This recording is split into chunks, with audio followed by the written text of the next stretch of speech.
Good morning class 10th। पिछले lesson में हमने पढ़ा कि वैकल्पिक संचार प्रणालियाँ आपदाओं के दौरान क्यों स्थापित की जानी चाहिए और उनका क्या महत्व है।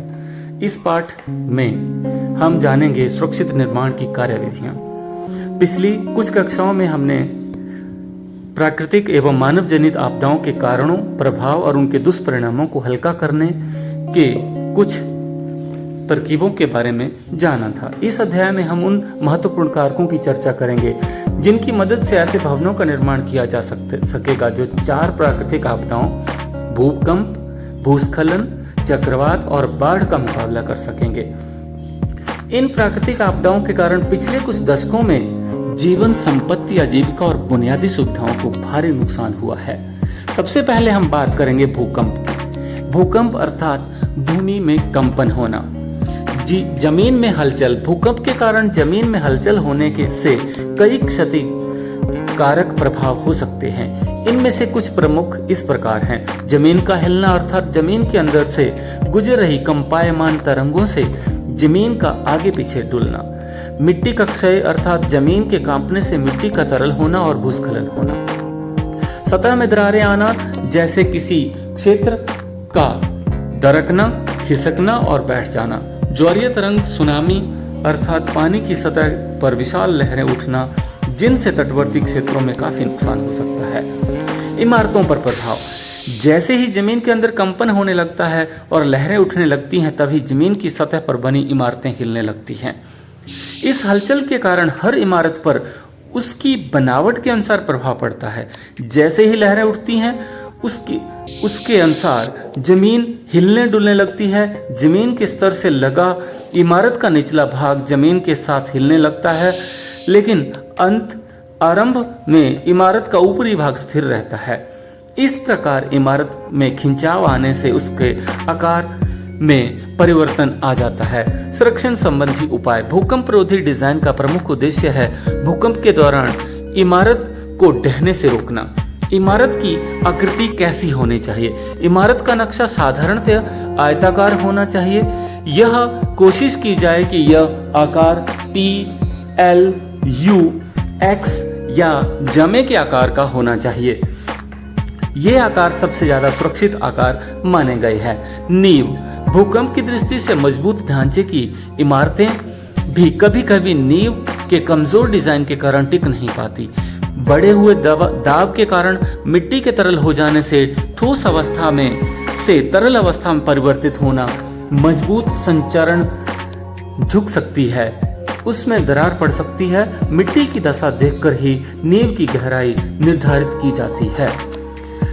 नरम मिट्टी में सभी दीवारों में प्लिंथ बैंड का इस्तेमाल करना और जहां कहीं आवश्यक हो अलग अलग स्तंभों के आधार पर प्लिंथ बीमों को आपस में जोड़ना वांछनीय है। कंक्रीट से बने मजबूत आधार भूकंप झेलने में सर्वाधिक प्रभावकारी समझे जाते हैं। दीवारों में खुले स्थानों पर नियंत्रण। दीवारों में दरवाजों और खिड़कियों के लिए बने खुले स्थान छोटे और बीचों बीच स्थित होने चाहिए। बहुत ज्यादा और बहुत बड़े खुले स्थान से भूकंप के दौरान दीवार के गिरने की संभावना ज्यादा रहती है। ईंट पत्थर से बनी इमारतों में कंक्रीट से बने मजबूत बैंड। किसी अहाते की दीवारों को एक मजबूत बक्से की तरह एक साथ जोड़ने के लिए कंक्रीट के मजबूत बैंड बनाए जाते हैं, जो स्थिर विभाजक दीवारों सहित सभी बाह्य और आंतरिक दीवारों पर लगाकर काम करते रहते हैं। Vertical reinforcement. दीवार के कोनों और जोड़ों में वर्टिकल रीइंफोर्समेंट लगाया जाना चाहिए। सभी मंजिलों में इसे लिंटन बैंड और फर्श की पट्टियों और फर्श वाले बैंड से होकर गुजरना चाहिए। भूकंपीय क्षेत्रों में खिड़कियों और दरवाजों की चौखट में भी वर्टिकल रीइंफोर्समेंट की व्यवस्था की जानी चाहिए। अब बात करेंगे हम भूस्खलन की। जमीन का खिसकना दुनिया की सबसे बड़ी प्राकृतिक आपदाओं अथवा विपत्तियों में से एक है। भारत के पहाड़ी क्षेत्रों में, जिसमें हिमालय पर्वत क्षेत्र भी शामिल है, जमीन का खिसकना एक बड़ी और व्यापक पैमाने की प्राकृतिक आपदा है, जिससे लगभग 12 महीने जान माल का नुकसान होता रहता है। जमीन खिसकने, मलबा गिरने, मलबा खिसकने, मलबा बहने, चट्टान लुढ़कने आदि से ढलान और जमीन की सतह को बहुत नुकसान पहुंचता है, जिसके कारण पर्वतीय क्षेत्रों में बड़े पैमाने पर भूमि कटाव होता है। भूस्खलन के लिए जिम्मेदार कारक, इसके लिए अनेक कारक जिम्मेदार हैं। सबसे पहले प्राकृतिक कारक, वर्षा की तीव्रता, खड़ी ढलानें, ढलानों का कड़ापन, कटी फटी चट्टानों की परतें, गुरुत्वाकर्षण के अंतर्गत बनी मिट्टी की परतें आदि। मानव जनित कारक, वनों की कटाई के कारण भूमि कटाव, अकुशल खुदाई, खनन, उत्खनन, अनाप शनाप निर्माण कार्यों के कारण। उसके बाद सर्वाधिक असुरक्षित मकान। असुरक्षित मकान वे हैं जो मौजूदा भूस्खलन क्षेत्र में स्थित हैं, खड़ी प्राकृतिक ढलानों पर स्थित हैं, जल निकासी मार्गों के मुहाने में या उसके आसपास के क्षेत्रों में स्थित हैं। स्थल का चयन कैसे करें? भूस्खलन प्रायः वहां होते हैं जहां पहले हुए होते हैं। उन जोखिमों वाले स्थानों पर का पता लगाया जा सकता है और वहां पे निर्माण कार्य को हम रोक सकते हैं। संकेत एवं चेतावनी, यदि आपका घर किसी पहाड़ी पर हो तो आप इन संकेतों को देखकर ढलान के क्षय होने की संभावना का पता लगा सकते हैं। खिड़कियां और दरवाजे पहली बार अटकने या जकड़ने लगें तो, प्लास्टर, टाइल, ईंट अथवा नींव के अंदर कोई नई दरार दिखने लगी हो तो, बाहरी दीवारें, सीढ़ियां, रास्ते इस्तेमाल करने वाली इमारत से उखड़ने लगे हों, ढलान के तल पर पानी या जमीन उभरती हुई दिखाई देने लगे। निवारक उपाय, सही विकास निर्माण के उन्नत तकनीकों के उपयोग करके तथा समय समय पर निरीक्षण करके और जल निकासी सुविधाओं की नियमित रूप से देखभाल करके भूस्खलन और विनाशकारी कटाव की संभावनाओं को काफी हद तक रोका जा सकता है। असुरक्षित क्षेत्रों में संरक्षण कैसे करें? निकास के कारण सतह पर जमा पानी की ढलानों, ढीली मिट्टी और वनस्पति रहित सतहों में पानी को बहने दें। सतही पानी को रोकना, जब सतही पानी आपके मकान से होकर बहता हो और वहां इसके प्रवाहित होने के कारण स्थल उपलब्ध हो तो एक हल्की सी ढाल वाला कम गहरा गड्ढा खोदिए। वहां पानी से होकर किसी प्राकृतिक जल मार्ग, हरे भरे क्षेत्र, गली या पटरी या सड़क के जल निकासी के माध्यम से उस जल को खड्ड में डाल सकते हैं। अवरोधक, खड़ी ढलानों के तल पर बने मकान के कुछ स्थितियों में ऐसे अवरोधक या जल उद्ग्रहण क्षेण का निर्माण कर सकते हैं जो छोटे छोटे भूस्खलनों को रोक सकता है। इसके बाद हम बात करेंगे बाढ़ के बारे में। पानी जीवन का स्रोत है, पानी के बिना जीवन नहीं चल सकता। यह कितने दुख की बात है कि बाढ़ के रूप में यही पानी हजारों लोगों और मवेशियों की जान ले सकता है। सर्वाधिक असुरक्षित मकान, बहुत सी ऐसी इमारतें हैं जो मिट्टी से बनी सामग्री या कीचड़, गारा या ईंट के साथ इस्तेमाल करके बनाई जाती हैं। भारी वर्षा या बाढ़ के कारण इन इमारतों को भारी क्षति पहुंच सकती है। बांस, पत्तों, छप्पर, धातु चादरों जैसे बायोमास सामग्री के इस्तेमाल से बनी झोंपड़ियां बाढ़ से नष्ट हो जाती हैं। बाढ़ ग्रस्त मैदानों इलाकों में भूमि की कीमत कम होने के कारण शहरी आबादी के गरीब लोग वहां ज्यादा आकर्षित होते हैं। इमारतों पर प्रभाव, पानी के तेज बहाव के कारण मकान बह जाते हैं। आमतौर पर मकान नष्ट हो जाते हैं या अपने स्थान से सरक जाते हैं, उन्हें फिर से बनाना संभव नहीं होता। चढ़ते पानी के कारण मकान पत्ती की तरह तैरने लगते हैं।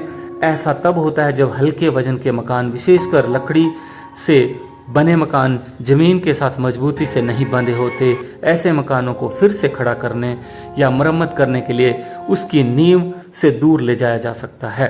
मकानों का नीचे से कटाव होना, पानी के वेग से मकानों की नींव अथवा नींव के नीचे से मिट्टी का कटाव और क्षरण हो सकता है, इससे मकान गिर सकता है। इमारतों को नुकसान से बचाने के उपाय, नदी किनारों, नदी की ओर ढलानों तथा संकरी घाटियों में रिहायशी न करना। समुद्री तट से कम 250 मीटर दूरी पर मकान बनाना। बाढ़ की संभावना वाले क्षेत्रों में जल निकासी की उपयुक्त व्यवस्था करना ताकि पानी को शीघ्रता से निकाला जा सके। बाढ़ के ज्ञात उच्च स्तर से ऊपर के प्लिंथ लेवल पर इमारत का निर्माण करना। पूरा गांव अथवा पूरी बस्ती को बाढ़ के स्तर से भी ऊंची जगह पर उसका निर्माण करना। अब बात करेंगे हम चक्रवात की। चक्रवात विश्व के अनेक भागों में जीवन और संपत्ति को व्यापक खतरा उत्पन्न करते हैं। हर वर्ष इन अचानक और प्रचंड चक्रवातों से समुद्र तट के क्षेत्र अथवा उनकी राह में आने वाले द्वीपों में व्यापक विनाश लीला देखने को मिलती है। ऊंची उठने वाली तेज हवाएं, बाढ़ लाने वाली वर्षा तथा इससे जुड़ी तूफानी लहरें विनाश का कारण बनती हैं। सर्वाधिक असुरक्षित मकान। चक्रवात से किसी मानव बस्ती को होने वाला खतरा इस बात पर निर्भर करता है कि यह बस्ती किस स्थान पर है, वहां चक्रवात आने की कितनी संभावना है तथा इससे किस सीमा तक इमारतों को नुकसान हो सकता है। इमारतों को तभी असुरक्षित माना जाता है जब तेज हवाओं तथा तूफानी वेग को सहन ना कर सके। इमारतों पर प्रभाव। पेड़ों का उखड़ना जिससे परिवहन व्यवस्था और राहत आपूर्ति के काम में बाधा पहुंचती हो। साइन पोस्ट, बिजली के खंभों, ट्रांसमिशन लाइन, टावरों जैसी संरचनाओं का विफल होना।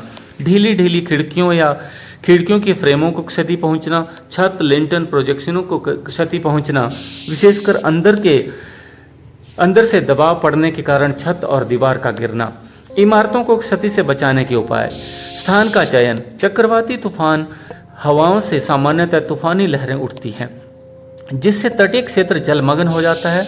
समुद्र तट के निकट चक्रवात से जलमग्न होने से संभावित स्तर से ऊंचे किसी स्थान को चुनना चाहिए जहां मकान बनाया जा सके। प्लेटफॉर्म एवं ओरिएंटेशन। अलग अलग इमारतों के लिए आयताकार या वर्गाकार नक्शे की अपेक्षा गोलाकार और बहुभुजी आकार के नक्शे को तरजीह दी जानी चाहिए।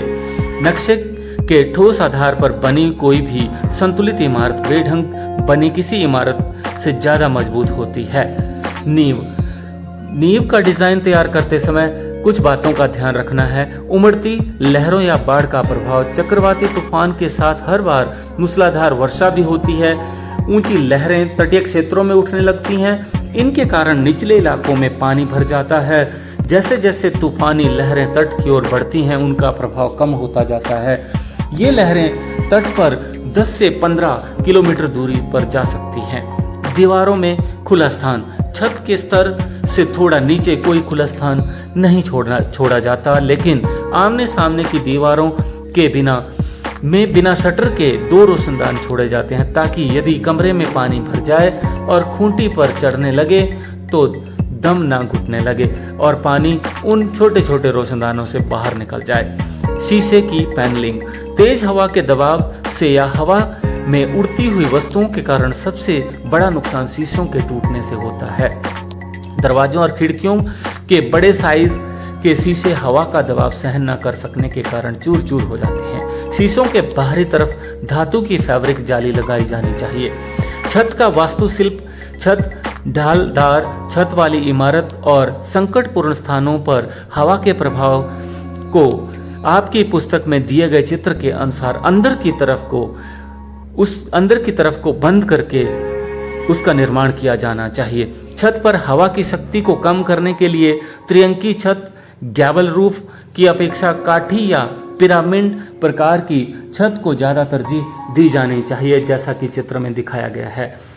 ऊपर बताई गई तकनीक और कार्यविधि अपनाकर चक्रवातों से होने वाली क्षति को कम से कम किया जा सकता है। तटीय क्षेत्रों तथा सभी बड़ी बसावटों में हवा आने की दिशा में पौधे उगाए जाने चाहिए ताकि तेज हवा की गति को सीमित कर सकें और सुरक्षा प्रदान कर सकें। इस प्रकार हमने जाना कि किस तरह से हम विभिन्न प्रकार की आपदाओं से स्वयं को सुरक्षित रख सकते हैं।